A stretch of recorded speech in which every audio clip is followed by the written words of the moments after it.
Hello, I'm wbz-tv meteorologist Barry Burbank, and I have your forecast for the rest of this Sunday and for the next several days.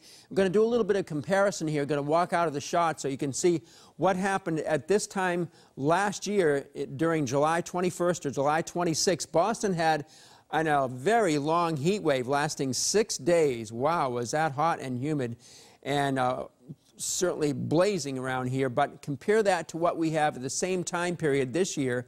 We had a 91 a couple days ago on July 21st. It matched last year. Yesterday, 83, certainly 15 degrees short of the 98 the year ago. But then today, Boston had a high of 77, but that occurred just after midnight today, and it will not reach that this afternoon. It's only going to be in the lower 70s in Boston. And then look at tomorrow and the next day on Tuesday, July 24th and July 25th, compared to what we had last year. It was in the 90s then, but in the upper 60s this time around. And even on July 26th, 94 last year, it'll be, I'm predicting it's going to be 75 this time around. So we have a cool week coming up. We're going to add some blue squares in here, so that'll bring the mean temperature down from what it is now. And it's not that high, even though we've had a lot of red squares here. It hasn't been all that much above the average. But we've had some hot days, and of course last week we had the heat wave established on Wednesday, Thursday, and Friday to make it one heat wave in July. And we had one in June, we had one in May. The question is, will we have one in August? Maybe not.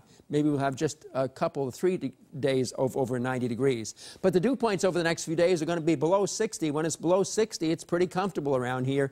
And it's certainly comfortable today as the dry air came in this morning, rushed right in on a brisk northeast wind. We'll have the dry air continuing tomorrow and also on Tuesday and Wednesday, even drier as we get a shot coming in with after the rain goes by. It really dries out and becomes very comfortable on Wednesday. It starts to trickle up on Thursday, and we'll probably be very humid here again about Friday. But right now, for the high temperatures this afternoon, 71 or 72, that's it, right along the immediate coast, ranging up to the upper 70s in Metro West. There could be a few communities which could briefly strike 80 or 81 back in these locations, and here from Providence up to Fitchburg to Manchester this afternoon. Around the rest of the nation today, it's really hot in the 90s, but not as hot as it was yesterday from Dallas up through Oklahoma City to Topeka to St. Louis. Yesterday it was 100 to 106. So it's going to be more than 5 degrees lower today, but still plenty hot and very humid. It's really torrid out there. So it's the hot and humid air which is running into this frontal boundary, which is going to cause our consternation the next couple of days. And since we're going to remain north of this boundary, we're never going to get into the hot, humid air. We're going to be on the cool side of the front. That means we'll have periods of just plain rain. Luckily, no severe thunderstorms and no high heat or oppressive humidity. But as we enjoy the sunshine this afternoon, most places will have it. Just some patchy cloudiness coming in late in the day, and then it's tonight when it becomes overcast again, and the rain starts approaching from the southwest. It looks like it'll come up during tomorrow, and it'll come up in pieces, sort of episodes of rain, periods of rain coming on through. That's going to last into Tuesday with just some leftover showers and mist around through most of Tuesday morning. So that's the way it should be on Cape Cod, with the sunshine on the Cape this afternoon, about 72 to 74 at best. Upper 60s tomorrow with the off and on rain. Upper 60s on Tuesday with the off and on rain and drizzle. It may brighten late in the day. So when we're out at the beaches today, it's going to be cool at the beaches, lower 70s, that's it. Kind of a cool breeze coming in from the Atlantic, but the water temperatures are pretty high.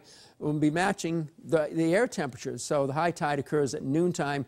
It's low about just before 6 o'clock this evening. And low air temperatures tonight, upper 50s to near slightly over 60 degrees. And there are your high temperatures tomorrow, only in the upper 60s in most locales. And so low that it gets closer to the record low temperatures for the date for Boston, Worcester, Providence, and Hartford for tomorrow, but not quite making it. It's going to be, I suspect, about 4 degrees short of the record set back in 1904 in Boston, 4 degrees short in Worcester, and maybe just a degree short of the record in Providence and in Hartford. So let's check it out for the next 7. It looks like this. The cool weather we have tomorrow with the off and on rain will last into Tuesday, and then lovely days on Wednesday and Thursday with low humidity. Wednesday, I think, is the pick day of the week. And then it's even a little bit warmer on Thursday, low to middle 80s. That's a good day, too. But once it gets very humid here on Friday, we'll have off and on showers and storms, and that wet weather may last into next Saturday morning. At least that's the way it looks right now. You can watch WBZ News at 6:30 and 11 o'clock tonight. Also, you can see it at 8 o'clock on my TV 38 for the latest news and weather updates. Have a nice day.